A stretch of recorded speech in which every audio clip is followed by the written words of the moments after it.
In November of 1962, ABC aired the political obituary of Richard M. Nixon. Yes. How did that affect you? Well, first of all, talk about what that was. It was a news program with the Howard K. Smith, and doing a reprise on the Nixon defeat, was it, as governor in California, as I recall. He used a piece of film with Alger Hiss, as I recall. You're taking me back a long way. And the sponsor of the program was, I think, Kemper, and it was a Schick shaver, which was not the present Schick shaver, it was a Schick razor at the time. We're very unhappy with it, and feeling that it disparaged Richard Nixon. And we're going to, excuse me, pull out a lot of advertising. Haggerty had just come over as head of the news department at the time. Excuse me.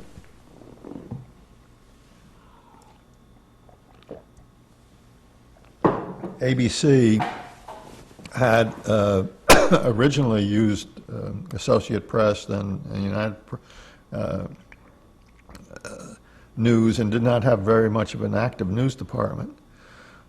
It started up in the late 60s and engaged Jim Haggerty, who was Eisenhower's press secretary, to run the news department.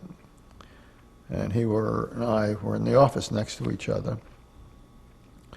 And when Leonard heard that there was the advertiser pullout, he asked Jim and I if we would meet with the president of Schick to get him to come back in and explain what the policy was. And so Jim and I went out on a plane to Los Angeles. And Jim formulated the policy then that said that, you know, anybody has the right to buy or not stay into a program, but they did not have the right to determine what was going to be on the news. And if they thought that there was a mistake that was made, that's fine, but they didn't have the right to breach their contract by reason of that, otherwise they would control the news. And the whole policy was that, very much like Stanton's, we are in charge of our own house, that we have to have fair and balanced news, but we also have to be able to tell it like we see it. And went out and, after 3 pitchers of martini and a long dinner, convinced the president of Schick to reverse his position and come back in, and that was really the beginning of major news policy as to the independence of news operations, supported by CBS. Let's talk a little bit about the difference, the differentiation between news and entertainment, how that was decided upon at the network. Well, historically, news has always been inviolate in terms of control or censorship, as distinguished from entertainment programming, which could be reviewed for questions of taste and authenticity. The docudrama, which we haven't talked about yet, and would have the right to have editorial review. News does have its own editorial review in terms of news management, but it was intended that there was not an oversight by someone who would question not merely the factual authenticity of the piece, but its taste and its political or economic or social ramifications. And that division has always come from the newspaper business, through radio, through television, as holding news inviolate. That does not mean that there were not news judgments made. For example, there was an editorial board that wrestled with questions like, should we or should we not show the electrocution of somebody in an electric chair? Was that appropriate to show on television? Should we or should we not show the hanging of an American who was captured in the Middle East at one point, as to whether you put that picture on the air? How many times do you show the Kennedy assassination? How many times do you repeat? Those are all editorial judgments, much like they are made in the entertainment area as to the amount of violence or other material that may or may not be shown on television. But it is done within the news department itself, as distinguished from having a separate department of standards and practice overseeing a program operation. So did standards and practices have anything to do with the news department No, it itself? did not. Is that right from day one? That's from day one. Has that changed at all? Not that I know of. You mentioned the Kennedy assassination. Were you working that day at ABC? Yes, I was. What do you remember about that day? I remember going out to have lunch and hearing about it on 72nd Street and Broadway, and turning back and coming back to the news department, and the shock and the coverage that went on at that time. Did you have anything to do with that coverage? No. Moving on, talk about All in the Family's relationship with ABC. All in the Family. It was brought in as Until Death Do Us Part, I think, was the original British program that Norman Lear pitched to ABC. Elton Rule and Leonard looked at it, and I looked at it. Believe it was in script stage at that time. I don't think it was cast, it was a script. And I said, no way can this play on ABC.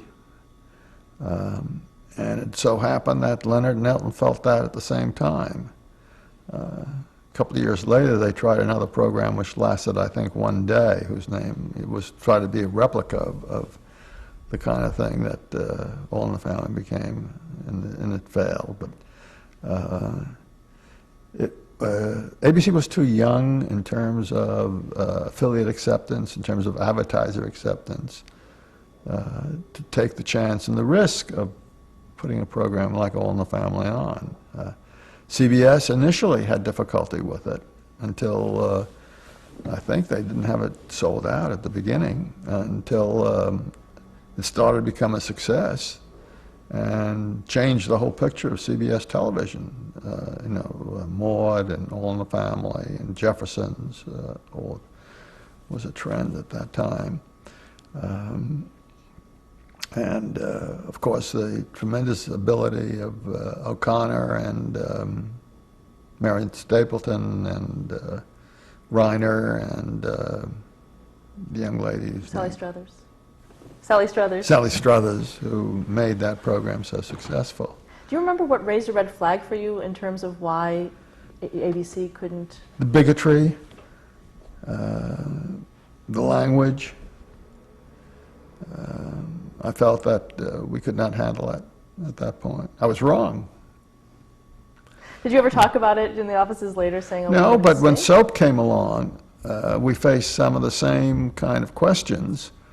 And at that time, Silverman was at ABC, and Harris, who was the creator of soap, and I had some very difficult conversations. But soap was a success. Soap was as difficult for us to handle as All in the Family was initially for Tankersley to handle at CBS. Well, let's talk about that. First of all, what had changed that allowed ABC to accept soap on the network? Mork and Mindy and Happy Days, the fact that ABC became successful, the fact that the Olympics made it not the last network, but one of the 3 networks. Success breeds courage. And the fact that we were a successful network, the fact that we were willing to take risk, put a program on without advertiser support, the fact that I went out and spoke to hundreds of stations and station managers to convince them that we would try to deal with this appropriately. We got it from the homosexual community who felt we were stereotyping the homosexual. We got it from the anti-homosexual community who thought we were proselytizing homosexuality. We got it from the religious community who felt that it was perversions of dealing with homosexuality and destruction of values. It was one of the more brilliantly written and successful programs that ABC had on the air. What was the concept of soap?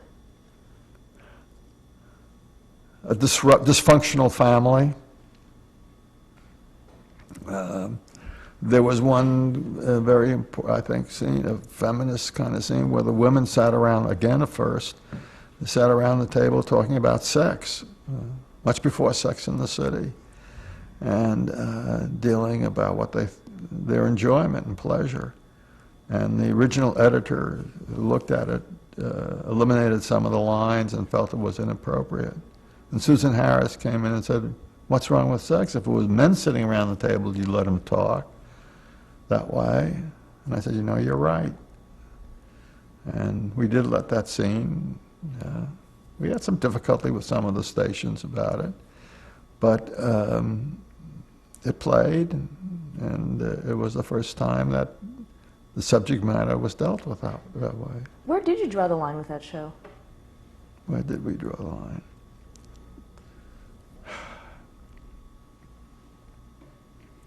Golly, I can't remember any specifics of any one particular episode, other than that Billy Crystal had to be work it for the humor and not for the stereotyping. There was a scene about, I guess, with the tennis, the sexuality between the mother and the tennis player, I think, early on.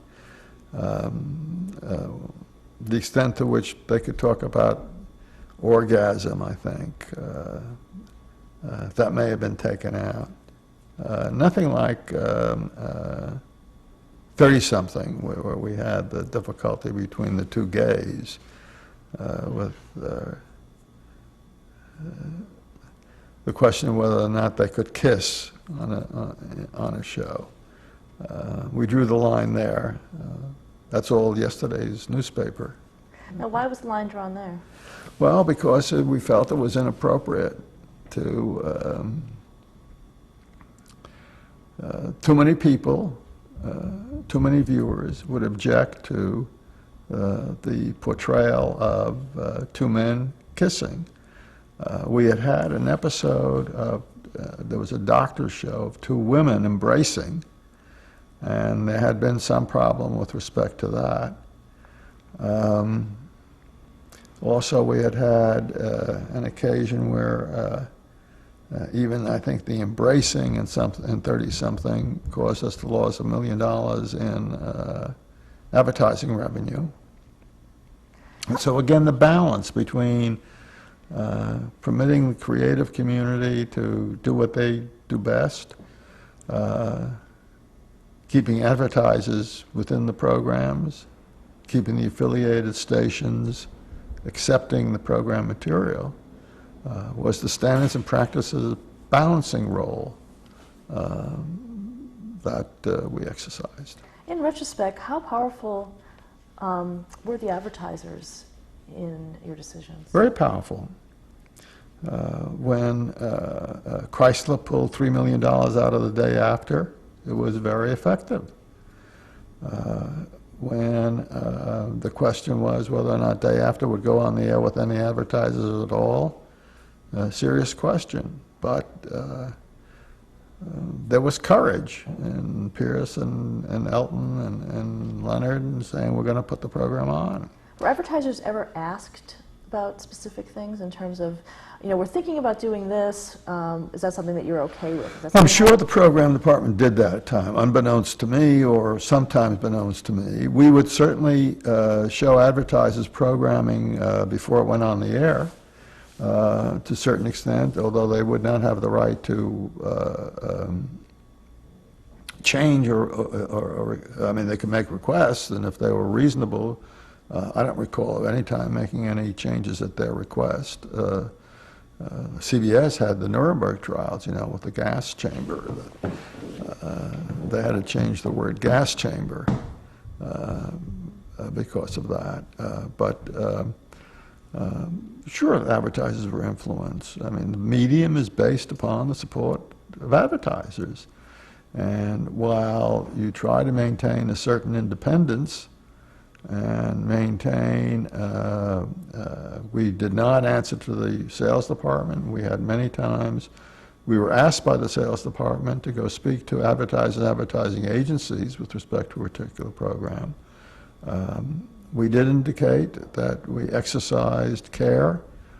They may have disagreed, but advertising agencies in the 60s and 70s had screenings, preview people, screening programs, to determine whether they wanted to stay within the, keep their commercials in and commercials out. Now, technically, contractual-wise, they did not have the right to pull the commercials out. But as a courtesy, they were often given that right to exchange commercials. Let's go back to 1971 and the 3-hour rule taking effect. Did that affect? That made a major difference in strengthening ABC because it limited the inventory amongst all 3 networks. The family viewing hour was a major change in that it enabled ABC to program this, what was it, 8 to 8:30 time period with the Mork and Mindy's and the Happy Days and the nonviolent programs that really established ABC as a full-fledged network. Talk a little bit about the Mod Squad and the Rookies. Mod Squad and Rookies, Aaron Spelling's efforts, was the cause of the family viewing hour, I suspect, in Arthur Taylor's mind. And that was the great battle I had with CBS. Arthur Taylor, then head of CBS, had suggested, because there was tremendous pressure being put on Chairman Wiley by the Congress in terms of appropriations for FCC, and trying to do something to curtail the extent of violence on television, and cajoled the networks into agreeing to change the code to provide that the first hour of primetime programming would carry programs which are suitable for the entire family. And when we were working out the language of that, I brought up the question that if we were going to have to move Mod Squad out of the 8 o'clock time period, CBS would have to remove All in the Family. And Swafford was very upset about that, as was CBS. They said, well, what's wrong with that? And I said, well, if violence is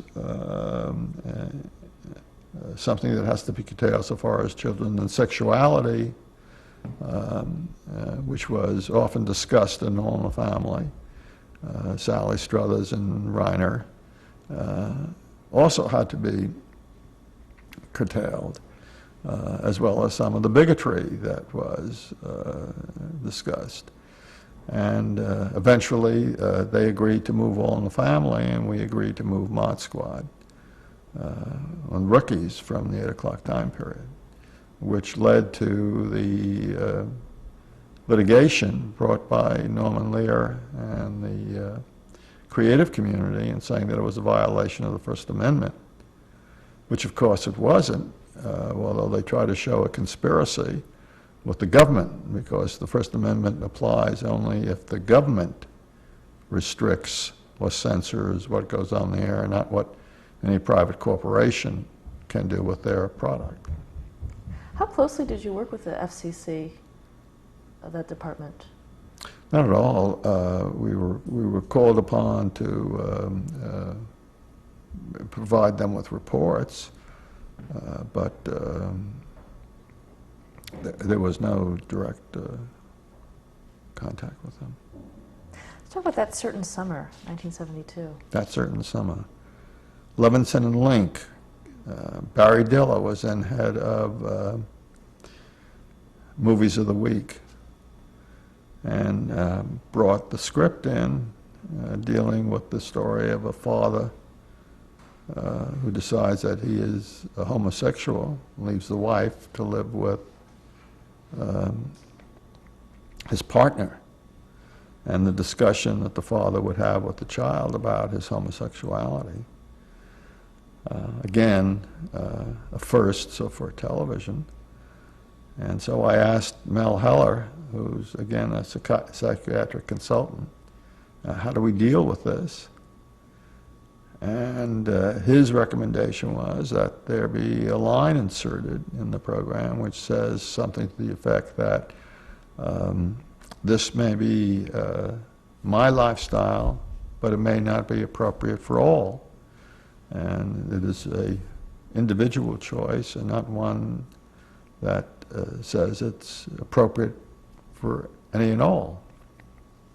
And with great trepidation, and Levinson and Link agreed to put that line in the program.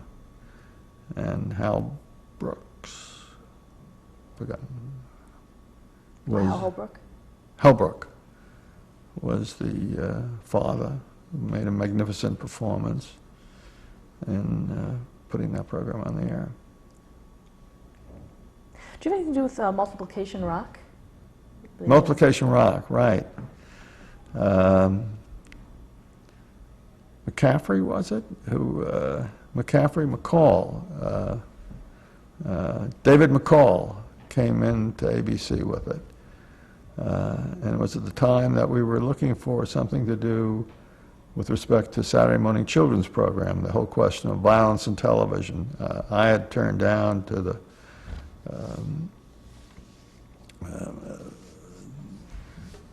anger of the person who did Bugs Bunny, that we would not accept Bugs Bunny because it was too violent.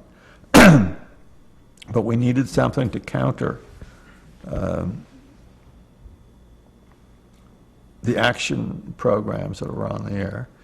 And David came up with, Yoey, I think, was the producer of Multiplication Rock, and a series of programs dealing with the Constitution, dealing with language, which marvelous set of programs for young children, which I think occasionally is shown still. Great series. A little later, you had the series Super Friends, another animated series. Super Friends. Super Friends, Mike Eisner came in, was head of children's programming at the time. And Michael wanted to do a Superman type of show. And I said, well, again, it's violence, and again, we have problems with doing that. And this was the great outcry about Saturday morning children's programming. But I said, Michael, I'll make a deal with you. If you give me a minority and a woman superhero, you can do Super Friends. And he came up with the idea of Superwoman. I've forgotten what he called it. Wonder Woman. Wonder Woman. And he had a black, an Asian, and a Hispanic who were part of the Super Friends. And another program that Michael was terrific at the time. Was diversity a big issue for you in your department? Diversity in terms of on-air diversity, yes. We met, with some 350 special interest groups at one time or another, from those who were concerned about the portrayal of the elderly to those who felt that blacks were not portrayed, to those who felt there were the Wildmans, the Falwells, that we were destroying the moral values of the country. And certainly in terms of minorities, was it the Riverside Church who had the, again, social responsibility group in terms of the portrayal about blacks, the hiring of blacks, Hispanics, Asian Americans. It was a turning point in the whole 60s of what was going on, of feminism, the portrayal of women, the portrayal of mental illness.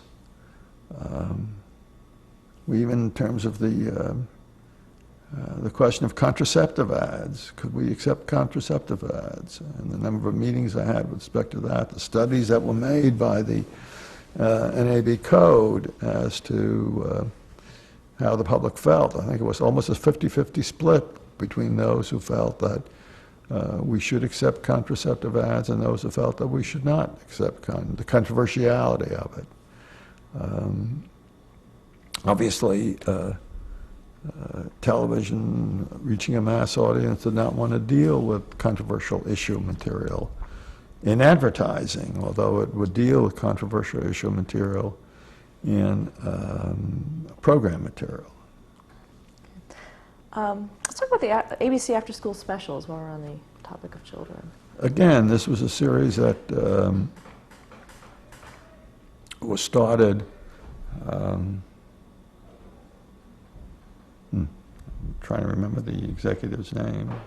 I lost his name. Which was started to deal with the question of programs designed primarily for children and to deal with issues that teenagers dealt with. And was started actually an outgrowth of